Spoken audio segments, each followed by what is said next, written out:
Mari berpikir sederhana. Di dunia digital, perdebatan akan Ka'bah adalah sesuatu yang trending dan seru. Sebenarnya kita nggak perlu meributkan hal itu karena konteksnya adalah kesejarahan. Sama seperti Eropa yang telah berdamai bahwa dulu mereka adalah penganut paganisme, walaupun sekarang mereka adalah penganut Nasrani. Salah satu yang paling kontroversial adalah catatan sejarah yang diterbitkan oleh P&O dengan sebuah statement yang mengatakan bahwa Ka'bah dulunya adalah kuil Dewa Shiva. Ups, tunggu dulu, kita bahas bagaimana sejarah tanah Arab dari sudut pandang P&O. Arfa atau Arya berasal dari Sansekerta yang artinya kuda. Stan juga merupakan bahasa Sansekerta yang artinya tanah. Jadi Arfastan artinya adalah tanah kuda atau tanah yang banyak sekali terdapat kuda. Konon kabarnya tempat ini adalah tempat untuk mengembangbiakkan kuda. Dalam perbedaan pelafalan di Timur Tengah sendiri, huruf V juga dibaca B, sehingga Arfastan juga dibaca menjadi Arbastan. Selain itu, di antara huruf mati pasti ada vokal yang terdengar, seperti Arabastan. Contohnya juga terdapat pada kata Rabi. Beberapa aksen melafalkan Rab. Aksara Sansekertanya adalah Rafi, artinya adalah matahari, sang penerang yang juga sebagai pusat dari ilmu pengetahuan. Maka tidak heran jika sering terdengar orang yang melantunkan permohonan, minta untuk ditambahkan ilmu pengetahuan, dan minta agar mampu untuk memahaminya. Tidak bisa dipungkiri, matahari adalah penerang, sumber dari segala ilmu pengetahuan. Mari kita kembali kepada Arfastan. Tanah ini sebenarnya punya kisah yang sangat menarik. Meskipun tempat yang sangat gersang, tandus, dan sangat panas, bahkan daerahnya hampir dipenuhi lautan pasir pada saat itu, mungkin juga masih sampai saat ini. Yang menarik adalah sosok Vikramaditya, atau biasa ditulis Vikramaditya, kadang dilafalkan Bikramaditya. Vikram artinya kuat, dan Aditya artinya matahari. Rasanya Vikramaditya adalah gelar kemataharian atau bisa jadi gelar kemaharajaan. Mengapa ia diberi gelar matahari yang kuat? Konon kabarnya ia adalah yang bisa mengatur tabiat orang-orang Arfastan yang sangat keras dan sangat tidak bisa diatur, bahkan berperangai sangat kejam. Di bawah kemaharajaan Vikramaditya inilah orang-orang yang sebelumnya tidak bisa diatur menjadi teratur dan berperadaban. Ia menegakkan hukum yang membuat orang-orang Arfastan mulai mengenal peradaban.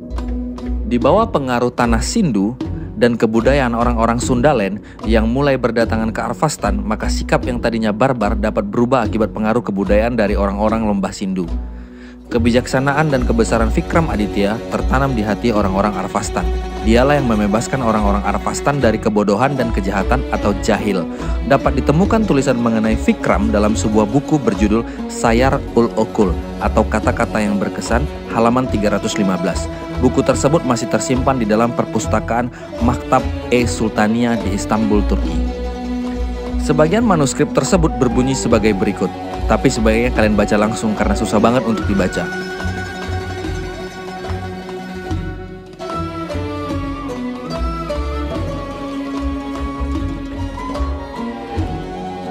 Yang artinya, beruntunglah mereka yang lahir dan hidup di bawah kuasa Raja Vikram. Ia seorang penguasa penuh kasih, terhormat dan berbakti kepada penduduknya. Namun pada saat itu, kami Arab tidak peduli dengan Tuhan, tenggelam dalam kenikmatan sensual, komplotan dan penyiksaan merajalela. Kami, Arab, terjerap dalam kegelapan jahiliyah. Namun pendidikan yang disebar oleh Raja Vikramaditya tidak mencapakan kami orang-orang asing. Ia menyebarkan agama sucinya di antara kami dan mengirim ahli-ahli kepintarannya bersinar seperti matahari dari kenegaraan kami. Buku edisi modern pertama Sayar-ul-Okul terbit di Berlin pada tahun 1864 dengan edisi berikutnya diterbitkan di Beirut tahun 1932. Pada zaman pemerintahan Vikramaditya, ia tidak hanya mengenalkan tentang adat, tata tertib, dan hukum, namun juga hiburan dan bazar yang dikenal dengan Bazar Okaj. Bazar Okaj merupakan sebuah bazar seperti sekarang tempat anak muda nongkrong, tetapi lebih pada festival bagi kaum-kaum elit dan terpelajar untuk membahas aspek-aspek sosial, religius, politis, literatur, dan aspek-aspek budaya yang ada di tanah Arfastan. Dalam Sayar-ul-Okul dituliskan bahwa kesimpulan yang didapat dari diskusi-diskusi di sana diterima dan sangat dihormati oleh seluruh Arfastan. Arfastan yang adat istiadatnya banyak dipengaruhi oleh Vikramaditya sebagai pemuja Siwa atau kemataharian. Oleh karena itu, kuil pertama Arfastan juga mengikuti tradisi Varanasi atau India, di mana ciri-ciri utamanya adalah terdapat adanya lingga yang biasanya berbentuk batu hitam yang lonjong dan yoni sebagai alasnya atau berada di bawahnya. Kedua, salah satu tradisi yang sama dengan Varanasi adalah sungai yang disucikan yang bernama Sungai Gangga. Begitu pula di Arphastan, di mana ada lambang Shiva. Di sana ada sumber mata air yang disucikan dan sampai sekarang dianggap sebagai air suci. Dimanapun ada lambang Shiva, disitulah ada air Gangga. Begitu pula Arphastan ditemukan sebuah sumber mata air yang sampai sekarang masih dianggap suci. 3. Hal-hal lain adanya ritual mengelilingi sebanyak 7 kali tempat kuil yang disebut parikram atau di Bali disebut Maider-Ider. 4. Di Arphastan berlaku tradisi Veda yang bernama Pachmahayagna atau 5 kali pemujaan yang merupakan kewajiban terutama di India. Dan sebelum melakukan Pachmahayagna harus membersihkan diri di dalam tradisi Veda yang disebut Sharir Siddhyartham Pancaga Nyasah. 5. Ada 4 bulan dalam setahun dianggap suci, di mana tidak diperbolehkan menjarah atau melakukan tindakan kriminal selama periode tersebut, juga merupakan dengan tradisi Caturmasa dan Veda. Dalam 4 periode bulan puasa dan menghindari tindakan-tindakan yang tidak suci.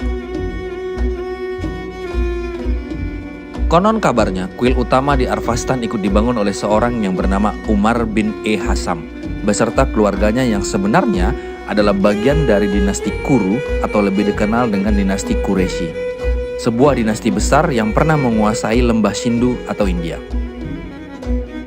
Di dalam ensiklopedia menjelaskan bahwa kuil tersebut menyimpan 360 arca sebagai simbol mikrokosmos, makrokosmos, planet, dan alam semesta. Namun konon kabarnya keturunan Umar bin Hasham menghancurkan semua yang ada di dalam kuil tersebut kecuali arca yang paling utama yang berbentuk batu hitam yang disebut juga sebagai Shiva Lingam atau Lingam Shiva yang konon kabarnya masih ada sampai sekarang.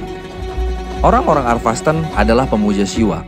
Oleh karenanya, lambang bulan sabit yang ada di kepala Shiva masih ada sampai sekarang. Dan bangunan kuil utama itu juga disebut sebagai Gaba, yang merupakan gabungan dari Gaba dan Graha, yang artinya tempat suci. Di Jawa sendiri terdapat istilah Gua Garba, yang artinya kandungan atau rahim atau tempat suci. Demikian apa yang dapat kami sampaikan, sebuah ulasan dari PNO.